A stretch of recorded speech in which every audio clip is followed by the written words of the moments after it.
ho paura di ritornare lì perché quella situazione mi ha veramente scosso tanto.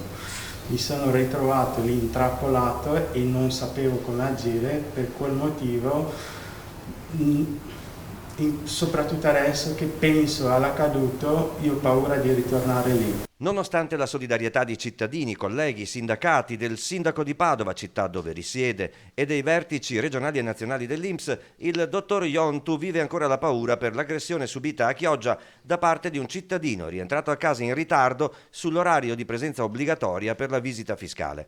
Non prova disprezzo per chi lo ha aggredito e invita tutti ad allargare la visione del problema.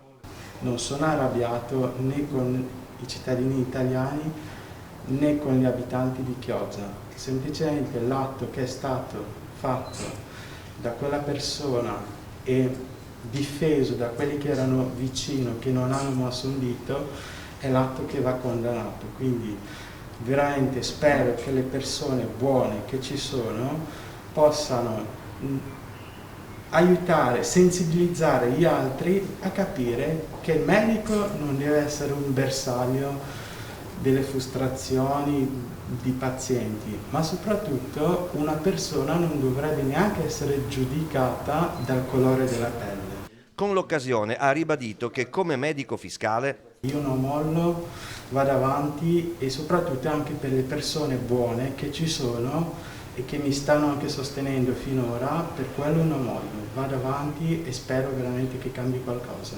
Lui stava andando lì a verificare che quel lavoratore non fosse un falso malato, a tutela della finanza pubblica. Porremo denuncia, faremo formare querela contro i fatti accaduti. Noi come istituto cercheremo di metterlo nella condizione di maggiore protezione possibile proprio per evitare che questo genere di episodi, è il secondo episodio nel giro di 2 mesi che lo interessa personalmente, non abbia a ripetersi ulteriormente in futuro.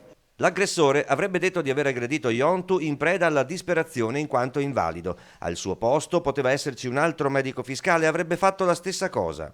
Devono cambiare i rapporti umani, dottore, forse allora, in generale? Sì, bisogna abituarsi al diverso, bisogna essere umani.